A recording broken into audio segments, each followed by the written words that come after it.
Good afternoon, everyone. Thank you to all the presenters and for the great work that is condensed in such a short amount of time, and yet they've been working for 2 years, right? 2 years of work. So let me share a little bit with you my reflections to this, and of course you may say, who is she to actually kind of comment on this, right? We want to move to questions and answers, and even I see nodding like, who is she? Yeah, right.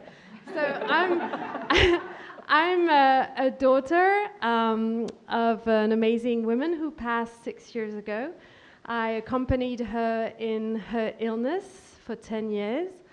And she passed from Alzheimer's disease. When I closed her eyes 6 years ago, I was very upset, very mad at this world and at this illness. I was mostly mad because people would not have mentioned the word Alzheimer's or dementia. They would not dare to actually say what she had. And so it came as a challenge a year later when the Minister of Health called me and asked me to lead the international affairs of the Swiss Ministry of Health. And so my first meeting that I had to attend on behalf of the Swiss Ministry was actually on mental health and Alzheimer's. And here I was talking about Alzheimer's, although I had just buried my mother a year before and I wanted to move on. And the way I moved on was to fight for it and to make sure that you have this global action plan on the public health response on dementia that was adopted by the World Health Organization in May 2017. I managed to get this adopted within 18 months. It was a chess game the whole time, how we had to, and I say we because it was a very, very small group of people, counting less than the fingers on this hand, who actually made it happen. So I'm still very much advocating for the fact that we still have to do more. So when I see the great result of people coming together who actually come with data that showcase that we still haven't found what we're looking for and that we still have to do more, I get excited. So let me share with you a little bit what I took from the presentation. And I would maybe kind of describe that as a SWOT analysis of your work, if I may. Is that all right? So I think there are some very clear strengths in the work that has been done during those past 2 years. There are clear outcomes from real-world data. I mean, in a world of fake news, and even in a world of virtual reality, to have clear outcomes, clear words on issues that actually have been done with a clear methodology, with literature, with data, with consultations and interpretation, with 32 outcomes and 7 categories. This is a huge asset. So I would really applaud this work by saying, hey guys, we have here data that we can claim to everyone. And we can say, no, it's not fake news, it's not a virtual world. This is hard work done by a group of people who really digged into it. And as Claire said, she didn't know anything about it. So she came with a very open mind and with this analytical approach.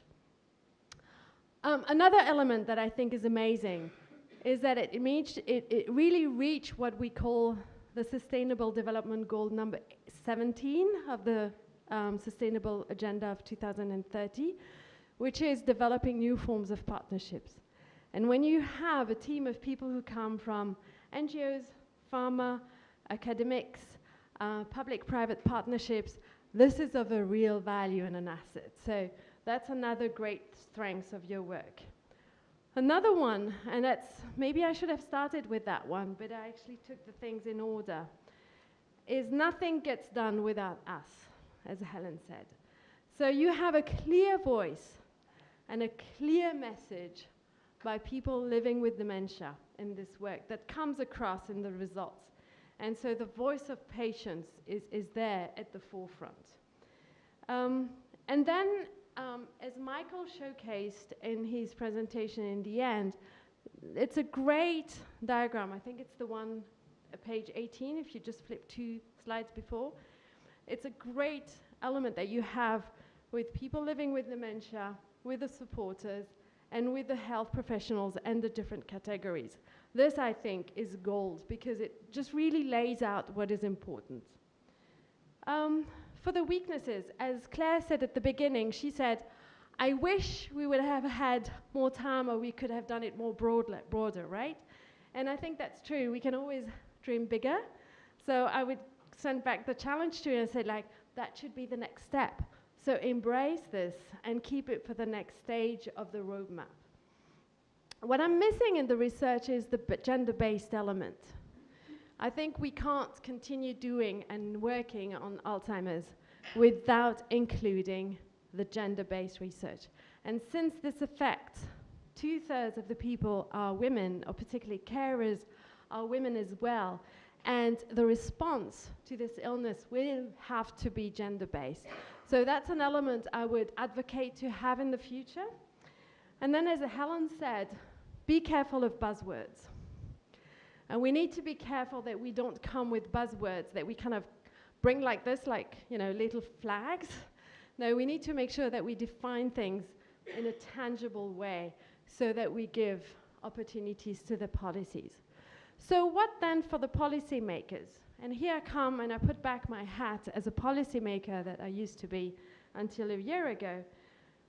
I think it gives great opportunities, this work of the roadmap. So there is clear evidence that this is important, and it is not just a subjective issue of certain people having Alzheimer's, and that's the way it is, and that's the way life goes, right?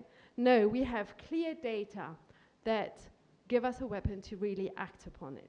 The second one is that we need real-world changes in policy, as Helen said. And again, the strength of those studies give us the tools to come with real-world changes in policy.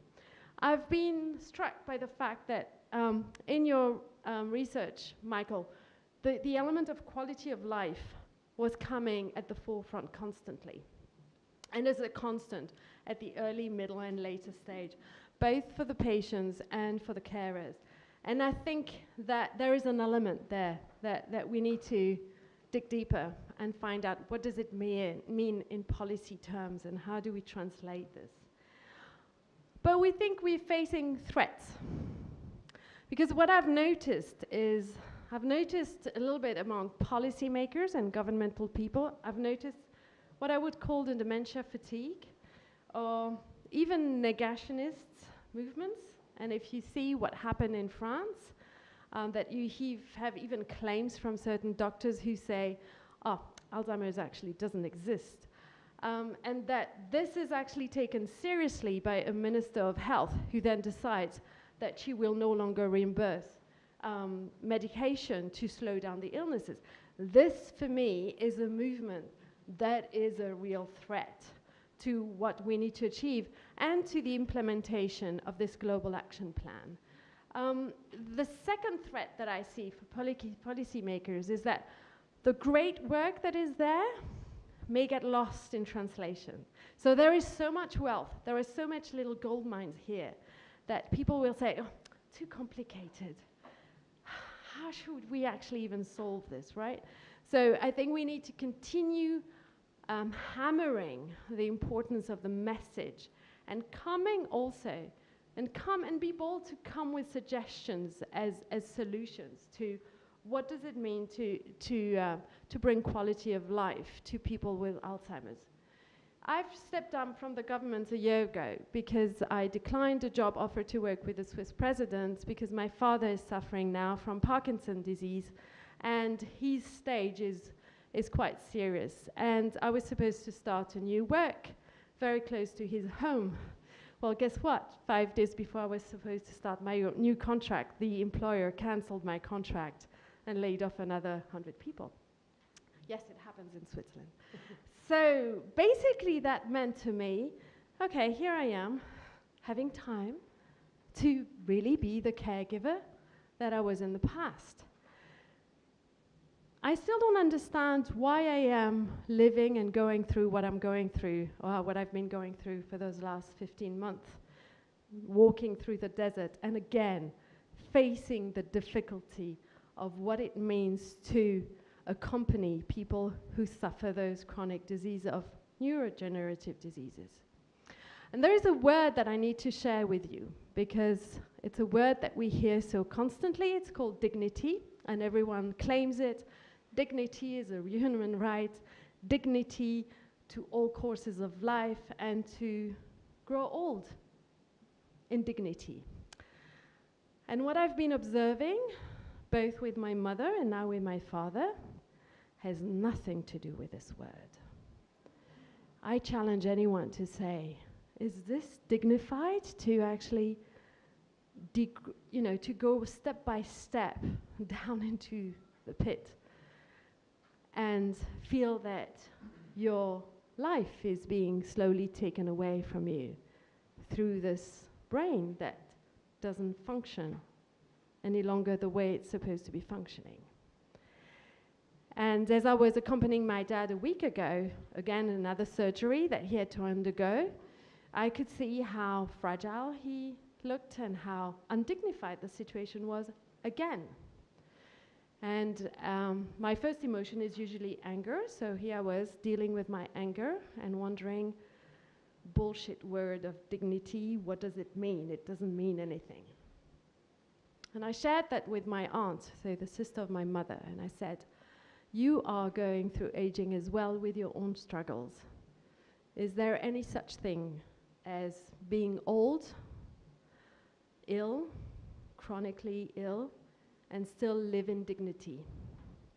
And she said, no, there isn't.